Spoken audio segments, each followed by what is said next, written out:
नमस्कार विद्यार्थी मित्रांनो. आज आपण पाहणार आहोत फायनान्शियल अकाउंटिंगमधील डेप्रिशिएशन अकाउंटिंग या चॅप्टरमधील third method of depreciation annuity method.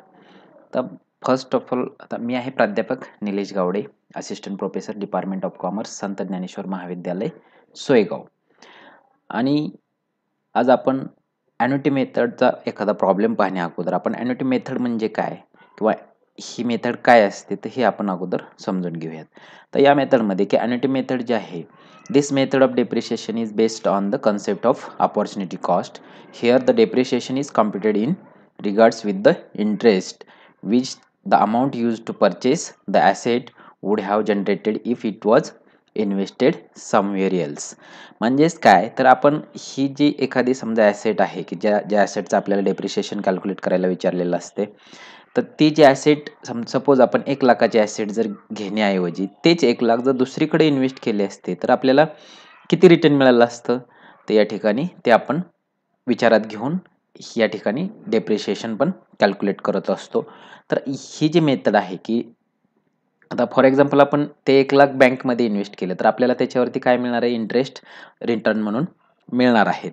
तर अशा प्रकारे की ती मशिनरी किंवा म्हणजे एखादी कुठलीही फिक्स्ड ॲसेट असेल आपण परचेस केली की ज्याच्यावरती आपल्याला डेप्रिशिएशन कॅल्क्युलेट करण्यासाठी विचारलेलं आहे, तर ती मशिनरी किंवा ती एखादी दुसरी वस्तू असेल तर ती वस्तूच्या खरेदी करण्याऐवजी तिची जी अमाऊंट असेल ती आपण दुसरीकडे इन्व्हेस्ट केली आहे तर आपल्याला किती रिटर्न मिळेल म्हणजे या ठिकाणी इंटरेस्ट म्हणून आपण या ठिकाणी कॅल्क्युलेट करत असतो. तर आता या ठिकाणी की या मेथडमध्ये the asset is treated just like a interest bearing investment. That is money invested in the asset is retain in the business and is expected to earn interest at fixed rate. Thus, the asset is credited. The asset account is credited with the depreciation and at the same time debited with the amount of interest. तर या मेथडमध्ये काय करायचं आहे आपल्याला की asset account credit करायचं आहे कशाने, डेप्रिशिएशनने, आणि त्याच वेळेस आपण इंटरेस्ट अकाउंट डेबिटेड करणार. Under this method the amount of depreciation is ascertained by the use of annuity table. या ठिकाणी आपण ॲन्युटी टेबलने आपण व्हॅल्यू कॅल्क्युलेट करणार आहोत. The value of the asset plus interest come to nil at the end of its working life. की त्या वस्तूचं working life आहे त्याच्या ॲट द एंड काय होणार आहे, तिची व्हॅल्यू 0 होणार आहे. परंतु ह्या गोष्टी आपल्याला ऐकायला जरी जड वाटल्या तर या ठिकाणी ज्यावेळेस आपण प्रॉब्लेम घेऊ त्यावेळेस आपल्याला त्या क्लिअर होऊन जातील. तर त्यासाठी आपण एक प्रॉब्लेम पाहूयात. या ठिकाणी तुम्ही तुमच्या वहीमध्ये हा प्रॉब्लेम लिहून घ्यायचा आहे. या ठिकाणी की Golden Jubilee Minerals company purchased a lease for a term of 5 years by payment of ₹15,000. It is proposed to depreciate the lease by annuity method, charging interest at 5% per annum. The fixed annual installment return of is ₹3,464.62. Show the lease account for 5 years. आता या ठिकाणी आपल्याला 5 वर्षासाठी lease account दाखवण्यासाठी सांगितलेलं आहे. आता first of all आन्सरमध्ये आपण काय करणार की आपल्याला लीज अकाउंट ओपन करावं लागेल. मग या ठिकाणी तुम्ही पण अशा प्रकारचा एक टेबल तयार करून घ्यायचा आहे. आता याच्यामध्ये पहा की in the books of Golden Jubilee Minerals company lease account, आणि या ठिकाणी 6 कॉलम करायचे आहेत. Date particulars amount rupees, date particulars amount rupees. त्या या ठिकाणी डेबिट आणि क्रेडिट. आता डेट तर या ठिकाणी आपल्याला एक पण दिलेली नाही, परंतु 5 वर्षासाठी आपल्याला कॅल्क्युलेट करण्यासाठी सांगितले म्हणून आपण पहिल्यांदा काय म्हणूया की डेट कॉलममध्ये की फर्स्ट इयर म्हणूयात की आपल्याला या ठिकाणी फर्स्ट इयर म्हणूयात. बरोबर आहे. डेट ऐवजी आपण फर्स्ट इयर म्हणूया. आता फर्स्ट इयरच्या ओपनिंगला काय होईल की ते ॲसेट परचेस केलेले असेल, मग परचेसची एंट्री काय होईल, asset account debit to bank or cash account. आता या ठिकाणी बँक ऑर कॅश अकाउंट नाही, आपल्याला फक्त लीज अकाउंट तयार करायचं म्हणून याचा एकच इफेक्ट होईल या ठिकाणी, मग to cash or bank account. कंसात काय म्हणता येईल आपल्याला या ठिकाणी की ही परचेसची एंट्री आहे, परचेस. आता अमाऊंट किती आहे ती 15,000. बरोबर आहे. या ठिकाणी 15,000ला ॲट द स्टार्टिंग की आपण या ठिकाणी लीजवरती आपण ते ॲसेट घेतलेले आहे. आता याच्यामध्ये आणखीन काय विचारलेलं आहे का आपल्याला, तर बाकी काही नाही. तर आता मग इयर एंडला काय होईल आपण की या ठिकाणी इंटरेस्ट अकाउंट काय करतो, क्रेडिट करत असतो. मग ॲट द इयर एंड आपण काय करणार, एक तर इंटरेस्ट आकारणार आणि दुसरं डेप्रिशिएशन. मग आता इंटरेस्टची एंट्री होईल की asset account debit to interest account. मग ॲसेट अकाउंट डेबिट टू म्हणजेच या ठिकाणी ॲट द इयर एंड, आता फर्स्ट इयरमध्येच सर्व एंट्री होत आहेत. मग ॲट द इयर एंड इथं टू या ठिकाणी इंटरेस्ट अकाउंट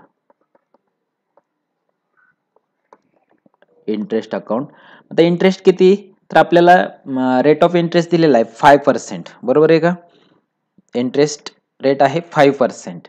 पाहूयात आपण की या ठिकाणी 5% पर ॲनम म्हटलेलं आहे की चार्जिंग इंटरेस्ट, या ठिकाणी पहा या डॉटकडे की charging interest at 5% per annum.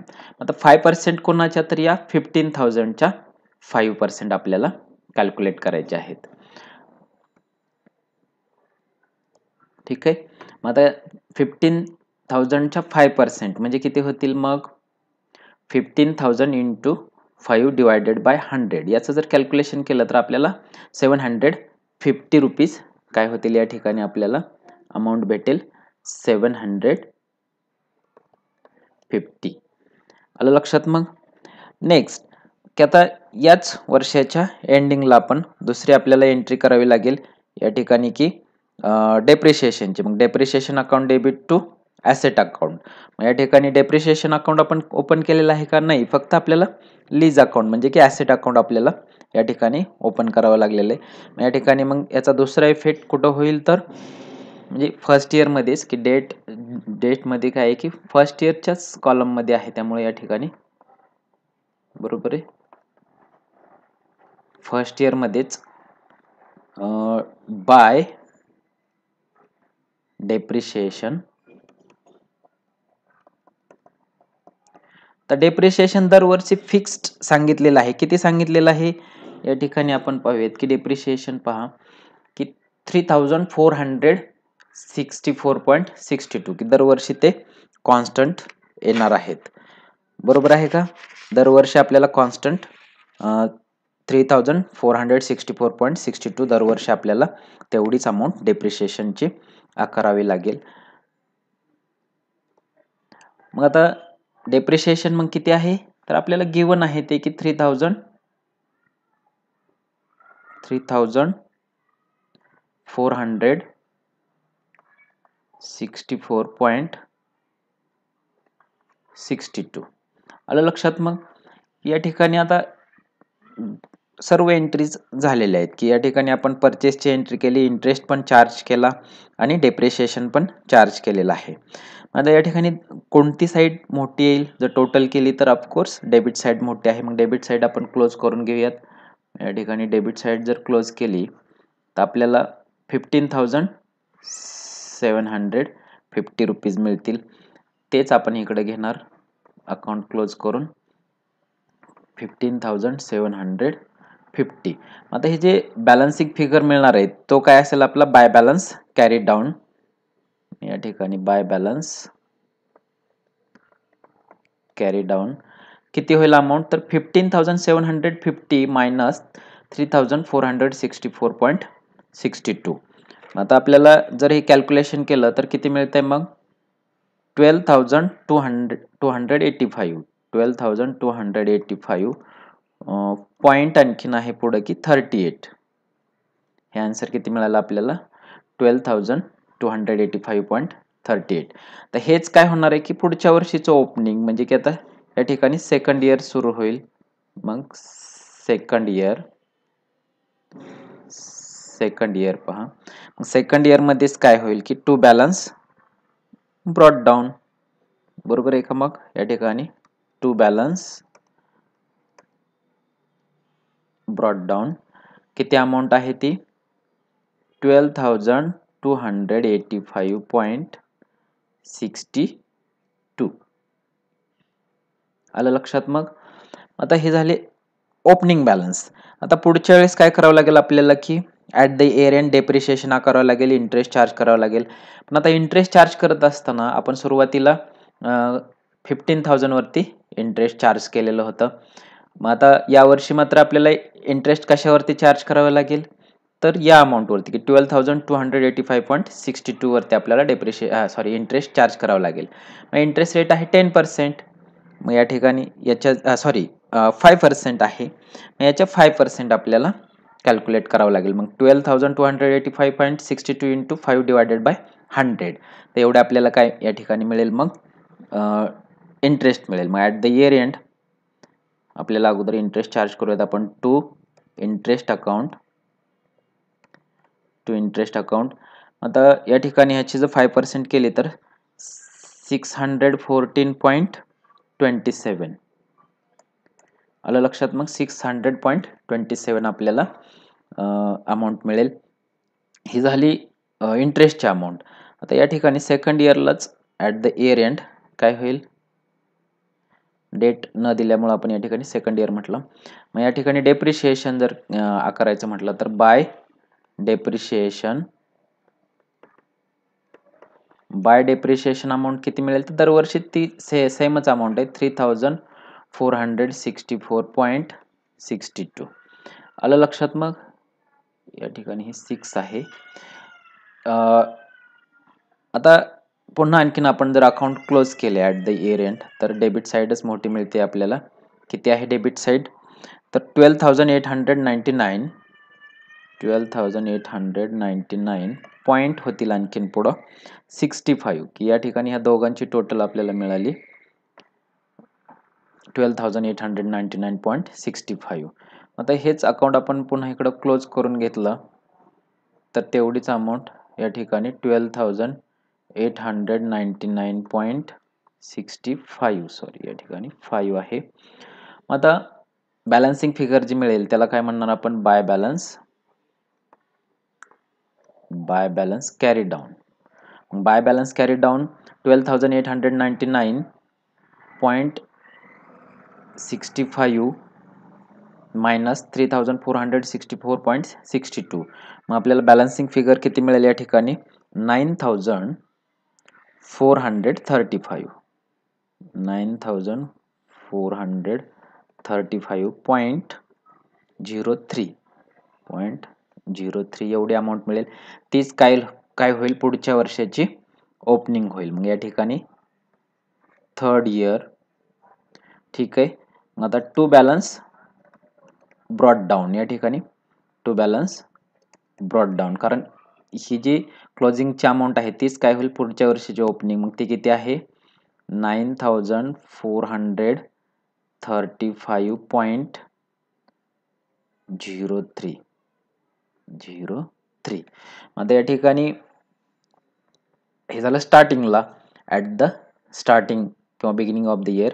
आता इयर एंडला काय करावं लागेल आपल्याला, इंटरेस्ट चार्ज करावं लागेल. मग इंटरेस्टची एंट्री काय होईल की टू इंटरेस्ट अकाउंट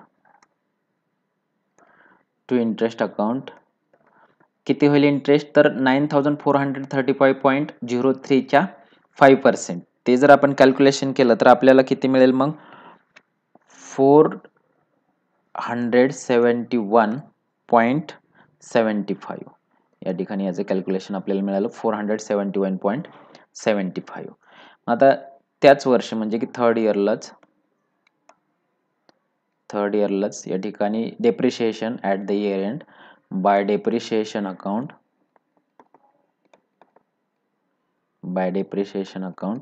किती आहे, मग या ठिकाणी दरवर्षी सेम अमाऊंट जी दिलेली आहे ती 3,464.62 आलं लक्षात. मग आता या ठिकाणी पण पुन्हा अकाउंट जर क्लोज केलं आपण तर या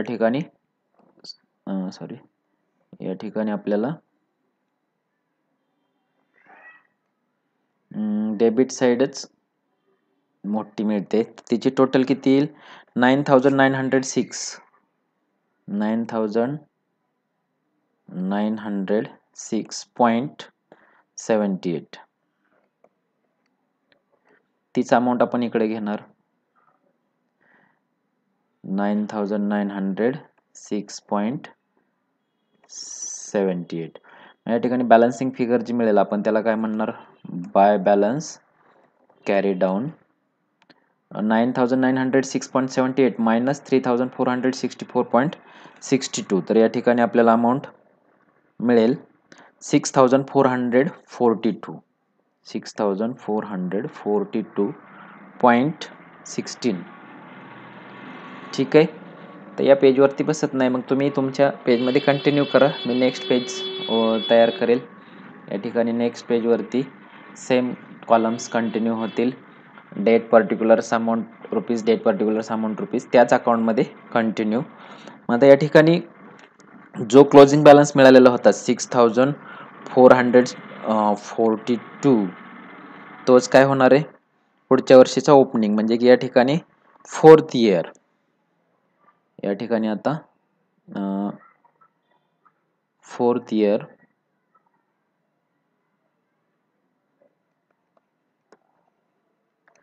कारण या ठिकाणी डेट दिलेलं नाहीत, म्हणून आपण या ठिकाणी 4th इयरमध्ये जो क्लोजिंग बॅलन्स होता गेल्या वर्षीचा तो इकडं ब्रॉड डाऊन केला, तर टू बॅलन्स ब्रॉड डाऊन, तोच ओपनिंग होईल 6442.16. लक्षात. मग आता त्याच्या हे झालं बिगिनिंगला. आता इयर एंडला काय करणार आपण, इंटरेस्ट चार्ज करणार. मग टू इंटरेस्ट अकाउंट याच्यावरती 5% म्हणजे 3022.11. आता याच वर्षामध्ये म्हणजे की इयर एंडला 4th इयर मध्येच आपल्याला डेप्रिशिएशन करावं लागेल. टू डेप्रिशिएशन अकाउंट किती होईल, तर दरवर्षी सेम दिलेली अमाऊंट 3464.62. आलं लक्षात. मग आता हे जर अकाउंट क्लोज केलं तर आपल्याला कोणती साईड मोठी मिळते, तर या ठिकाणी ऑफकोर्स डेबिट साईड मोठी आहे. ती किती आहे, तर या दोघांची टोटल 3764.27. आलं लक्षात. मग आता तीच अमाऊंट या ठिकाणी आपण अकाउंट जर क्लोज केलं तर तीच अमाऊंट घेणार आपण. ती अमाऊंट किती आहे, 3764.27. या ठिकाणी आपल्याला बॅलन्सिंग फिगर मिळेल. मग टू बॅलन्स कॅरी डाऊन, तर 3764.27 मधून 3464.62 मायनस केले तर आपल्याला अमाऊंट किती मिळेल, बॅलन्सिंग फिगर 3299 पॉईंट आहे आणखीन 65. ठीक आहे. तर एवढ्या अमाऊंट आपल्याला मिळाल्या. मग आता हीच अमाऊंट काय होईल, पुढच्या वर्षीची ओपनिंग होईल. मग आता आपल्याला 5 वर्षापर्यंत सांगितलं, म्हणून हे आपलं लास्ट इयर, म्हणजे आपण या ठिकाणी 5th इयर म्हणूयात. 5th इयरला जो क्लोजिंग बॅलन्स 4चा जो असेल तोच ह्याचा ओपनिंग बॅलन्स होईल. टू बॅलन्स ब्रॉड डाऊन किती अमाऊंट, ती 3299.65. आलं लक्षात. मग आता या ठिकाणी मात्र आपण काय करत होतो दरवेळेस, अगोदर आपण इंटरेस्ट आकारत होतो, पण तिथे लास्ट इयर आहे, तर या ठिकाणी ऍडजस्टमेंट येईल. त्यामुळे अगोदर आपण डेप्रिशिएशन आकारूयात. मग कधी, ॲट द एंड ऑफ मग 5th इयर टू डेप्रिशिएशन किती आहे, मग डेप्रिशिएशन 3464.62. मग आता या ठिकाणी ऍडजस्टमेंट होईल की 3299.65. पहा आता या ठिकाणी 3299.65. कॅल्क्युलेटर मध्ये पहा तुम्ही की 3299.65 च्या 5% इंटू 5 डिवायडेड बाय 100 जर केलं तर आपल्याला अमाऊंट मिळेल 164.97. आलं लक्षात. मग या ठिकाणी टू इंटरेस्ट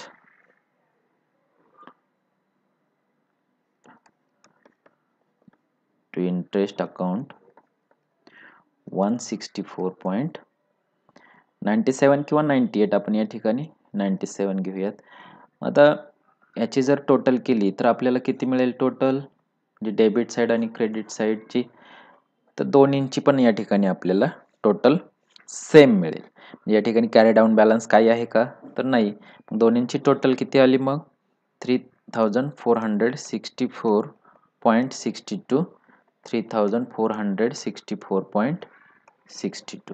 तर आपल्याला एवढंच विचारलेलं होतं या ठिकाणी की लीज अकाउंट तयार करण्यासाठी विचारलेलं होतं.